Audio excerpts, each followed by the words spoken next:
지난 한 주간 어떤 뉴스들이 눈길을 끌었을까요? 주목해볼 만한 이슈를 골라서 깊이 있게 분석해보는 시간입니다. 김원식 시사평론가와 함께했습니다. 안녕하십니까? 안녕하세요. 네, 안녕하십니까?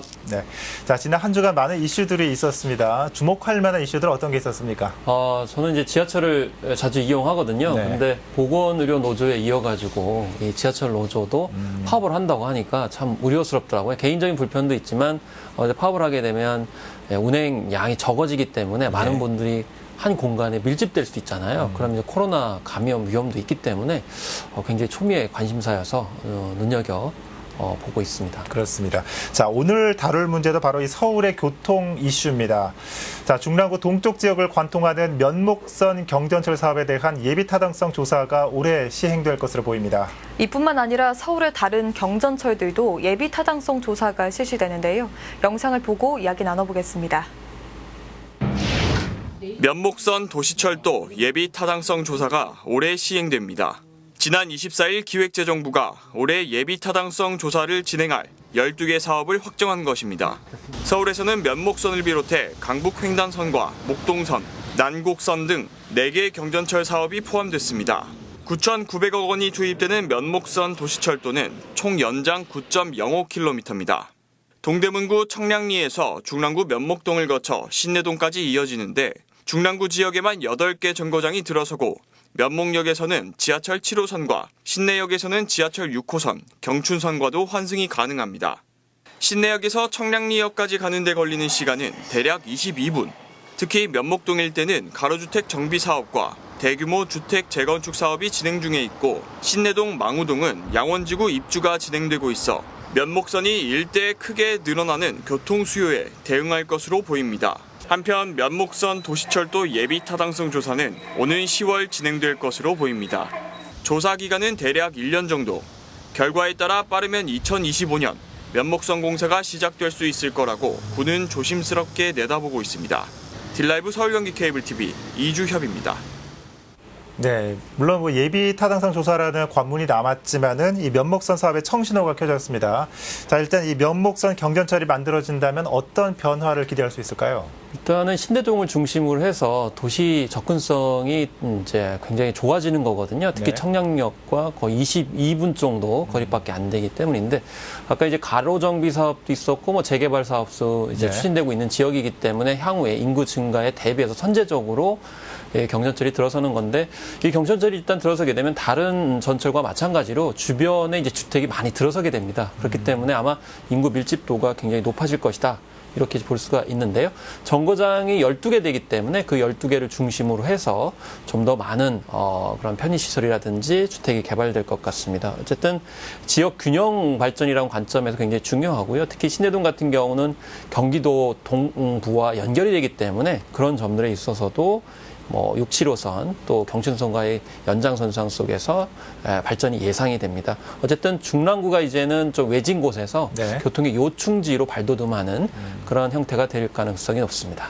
오세훈 시장이 취임하면서 다른 경전철 사업도 속도를 내고 있는데요. 현재 어떤 경전철 노선들이 추진되고 있고 또 이게 예정대로 순조롭게 잘 진행될 수 있을까요?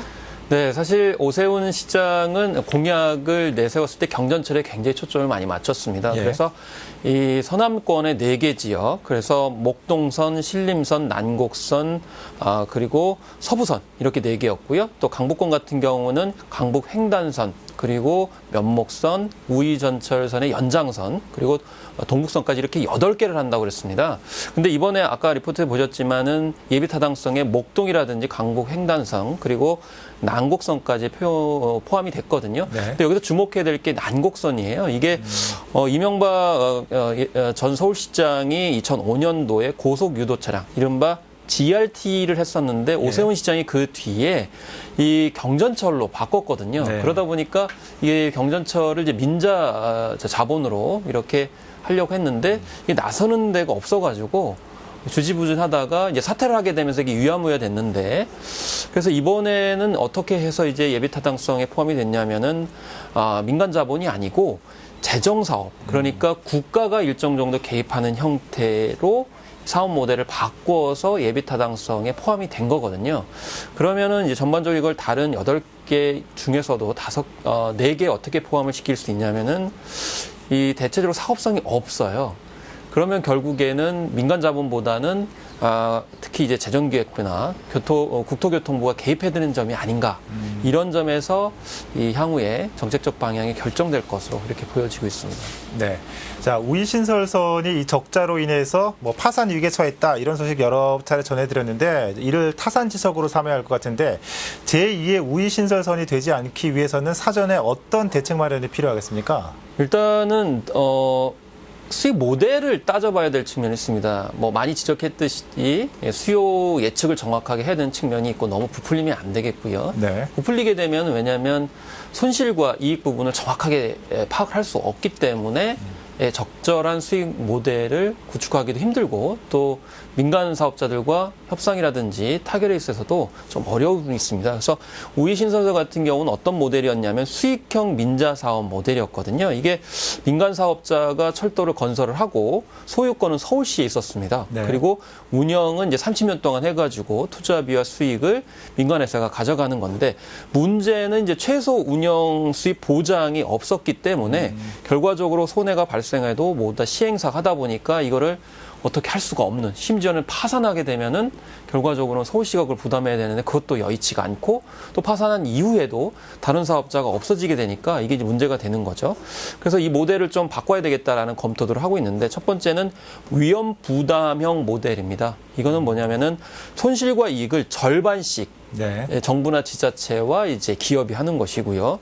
손익 공유형 방식 같은 경우에는 정부가 민간 투자 70%의 원리금 상환액을 보전을 일단 해주는 방식을 취하고 있고, 그리고 이제 초과 이익은 이제 공유를 한다는 건데 손실이 발생했을 때 한 민간이 30%를 부담을 하고요. 그 30%를 넘어서게 되면 네. 그 이후부터는 이제 정부와 지자체가 재정 지원을 통해 가지고 벌충해 주는 것이고 초과 이득이 나면은 정부가 7, 기업이 3 이렇게 하는 것이 바로 손익 공유형 모델이라고 볼 수가 있겠고 마지막으로는 임대형 민자 사업이 있습니다. 네. 이거는 뭐냐면은 철도를 전철을 이 민간 건설사가 이제 건설을 하게 되면은 그 소유는 기업이 있어요. 예.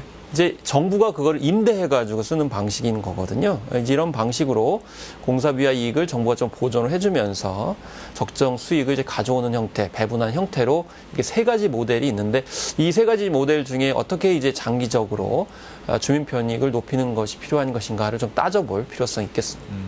네, 또 한편 서울 지하철 파업 우려도 점점 커지고 있는데요. 이 파업의 근본적인 원인은 무엇이고 또 어떻게 진행되고 있습니까? 그것은 마찬가지로 앞서서 이제 그런 재정 적자 문제를 언급을 드렸었는데 마찬가지로 이번에도 재정 적자 문제가 근본적인 원인이라는 거죠. 그런데 노조의 입장은 뭐냐면은 그동안 적자가 많이 쌓여왔는데 이번에 직접적으로 문제가 된 것이 바로 이 구조 조정이라는 겁니다. 그러니까 재정 적자가 있었는데 네. 그거를 이제 메꾸기 위해서 인력 감축을 하는 것은 적절한 방식이 아니다라는 것이 노조의 입장이고 지난 6월에 실제로 서울교통공사 같은 경우는 1,971명을 인력 감축하겠다는 그런 발표를 했거든요. 여기에 반발을 하고 있는 그런 노조라고 볼 수가 있겠습니다. 사실 2008년에도 오세훈 서울시장이 이명박 정부의 공공기관 선진화 정책에 맞춰가지고 2,000명을 이렇게 인력 감축을 한 좀 아픔이 있거든요. 그렇기 때문에 이 노조에서는 서울교통공사의 구조조정 계획을 철회하라 이렇게 네. 일단 밝히고 있고요. 또 공익서비스 비용을 국비 보전해야 된다. 그리고 노조 운영기관과 정부 지자체 등이 좀 테이블을 구성을 해가지고 별도로 논의를 해야 되고 그다음에 청년 신규 채용도 이행을 해달라 이렇게 이제 요구를 하고 있는 그런 상황이라고 볼 수가 있겠는데 어쨌든 즉각적인 파업은 안 하겠다 이렇게 노조가 밝히고 있거든요. 대화를 하면서 이제 입장 차이를 좁히겠다고 하지만 만약에 묵살을 하게 되면 전면 파업을 하겠다 이런 입장을 현재 노조가 밝히고 있습니다. 예. 뭐 오세훈 서울시장도 최근에 재정 적자는 정부가 좀 보존해야 되는 거 아니냐 이런 주장도 하긴 했는데 어떻습니까? 이 교통 문제는 시민들과 직접적으로 연관이 되기 때문에 피부로 와닿는 불편 중에 하나일 겁니다. 어떤 해법이 더 필요하다고 보십니까? 그렇습니다. 우이신설선에도 많이 이제 지적을 했지만 적자의 가장 큰 원인은 무임승차 제도 있죠. 이게 원래는 이제 교통 약자 정책 차원에서 했는데 이게 점점 이제 많이 늘어나고 있다는 것이고요. 네. 그래서 2019년 기준으로 서울만 3,700억 정도의 이런 무임승차 적자가 있었거든요. 그리고 여기다 코로나19 때문에 운행이 원활하지 않다 보니까 네. 더더욱더 이제 한 올해도 7월까지 한 2,200억 원 정도의 손실이 발생을 했다는 겁니다. 가장 문제가 되는 게 무임승차 제도인데 이게 앞서서 노조가 요구한 공익 서비스 비용은 정부에서 지원을 해달라. 이게 이제 재정 지원을 말하는 것인데 이게 도시철도와 그리고 한국철도공사가 지금 약간은 차별을 받고 있다는 것이 노조 입장이에요. 뭐냐면은 정부는 국가 공기업인 한국철도공사 코레일에는 무임 손실 비용을 이거를 지원을 해주고 있습니다. 예. 그래서 연평균 한 1,370억 원 정도를 보존을 해주고 있거든요. 한 이게 61% 정도 정부가 보존을 하는 거죠. 왜냐하면 공익 서비스 비용이기 때문에 이걸 이제 보존해 준다는 겁니다. 근데 실제로 도시철도도 이 무임승차 제도를 하고 있거든요. 예. 근데 정부의 지원이 없어요. 그렇기 때문에 이제 오세훈 시장도 재정 지원을 해줘야 된다라는 게 이제 그런 근거 논리고 이게 똑같은 그런 이제 무임승차 제도를 하고 있는데 왜 차별을 하느냐 이제 이런 관점이라고 이제 볼 수가 있는 거거든요. 근데 지금 국회에도 다수의 관련 법안이 계류가 돼 있어요. 근데 지금 기획재정부가 반대를 하고 있어요. 이러면 뭐 어쨌든 중앙정부의 재정 부담이 높아진다 이런 건데 예. 그렇지만 결과적으로는 이 무임승차 제도를 하는 것은 이 도시뿐만 아니고 이제 그런 교통 약자를 위해서 하는 거기 때문에 일종의 교통 복지 제도이거든요. 그런 점에서 좀 국가 재정을 지원할 필요성은 여전히 있다고 볼 수가 있겠습니다. 네, 잘 알겠습니다. 자, 이번에 새롭게 조성된 교통 인프라 얘기를 나눠보겠습니다. 자, 공사가 시작된 지 11년 만에 월드컵 대교가 개통했습니다. 이와 함께 서부 간선도로 지하도로도 개통하면서 서울 서남북 지역 교통 흐름에 숨통이 트일 전망입니다. 영상을 보고 나서 평론가님과 이야기 나눠보겠습니다. 월드컵 대교가 착공 11년 만에 일반에 선보입니다. 서울시는 9월 1일 낮 12시에 상암동과 서부간선도로를 잇는 월드컵 대교가 개통한다고 밝혔습니다. 왕복 6차로에 총 연장 1980m인 월드컵 대교는 북단의 내부순환로와 증산로, 그리고 남단에서는 서부간선 지하도로와 올림픽대로에서 진출입할 수 있습니다. 서울시는 월드컵 대교에 하루 평균 8만 대 이상의 차량이 오갈 것으로 전망하며 성산대교의 교통량 감소 효과도 기대하고 있습니다. 저희의 서남권과 서부권을 잇는 교통량이 전반적으로 굉장히 운행이 원활해지면서 지역의 균형 발전에 굉장히 크게 영향 미치지 않을까 이렇게 기대하고 있습니다. 영등포구 양평동과 금천구 독산동 구간을 잇는 서부간선 지하도로도 월드컵 대교와 함께 개통합니다. 서부간선 지하도로는 서부간선도로에 지하 80m에 건설된 지하터널로 총 연장 10km, 왕복 4차로입니다. 지난 2016년 착공해 5년 6개월 만에 완공했고 요금은 2,500원입니다. 서울시는 서부간선 지하도로 개통으로 하루 약 5만 대의 교통량이 분산돼 출퇴근 시간대 통행 시간이 종전 30분대에서 10분대로 단축될 것으로 기대하고 있습니다. 딜라이브 서울 경기 케이블TV 박용입니다. 무려 11년 4개월 만에 월드컵 대교가 개통되는데요. 함께 개통된 이 서부 간선도로는 그동안 월드컵 대교와 이어져 있으면서 참 교통 정체로 악명 높지 않았습니까? 네, 그렇습니다. 사실 이제 저는 서해안 고속도로를 통해 지방에 갈 경우가 많거든요. 네. 그런데 서해안 고속도로 이용할 때보다 이 서부간선도로를 이용할 때 엄청 많이 막혀가지고 네. 오히려 더 시간이 많이 걸리는 경우가 있어서 도대체 언제 공사가 끝나나 이런 생각을 좀 많이 했고요. 또 여의도 등지에서 이제 상암동을 갈 때도 이 참 불편함이 많았습니다. 왜냐하면은 이 성산대교가 이렇게 은평구라든지 서대문구라든지 상암동을 가는 차량들이 한꺼번에 몰리다 보니까 굉장히 좀 교통체증이 심했던 공간이거든요. 그리고 월드컵 대교 이제 즈음 전에 이제 상암동이 이미 이제 새로운 도시계획을 하는 바람에 그 뒤에도 더 많이 늘어나서 교통체증이 심해졌는데 어쨌든 당국에서는 이제 성산대교 같은 경우에도 한 3만여 대 정도 줄어들 것이다. 또 서부간선도로 같은 경우는 한 5만여 대 줄어들 것이다. 이렇게 얘기를 일단 하고 있는데 그동안 티스푼 예산 배정이다라고 해가지고 조금씩 하다 보니까 이게 10여 년 정도 걸렸거든요. 이제 그런 가운데에 있어서 이제 약간의 어떤 그 요금을 내는데 과연 요금을 내고 많은 분들이 참 이용할까? 이런 부분도 향후에 좀 좀 따져봐야 될 문제라고 생각이 들고 아마 재정 적자가 늘어날 수도 있겠고 여러 가지 문제가 있을 수 있는데 그런 점에 있어서 좀 대비가 필요한 부분도 있겠습니다. 이 도로 개통이 단순히 시민 편의만 높아지는 건 아니지 않습니까? 그렇죠. 주변 지역 발전에도 기여하는 할 텐데 월드컵 대교와 이 서부간선 지하차도 개통도 마찬가지겠죠? 네, 일단 서해안 고속도로로 가시는 분들은 굉장히 빨라질 수 있기 때문에 네. 서해안도로 인근의 어떤 이제 시설들이 많이 들어설 것으로 이렇게 보여지게 됩니다.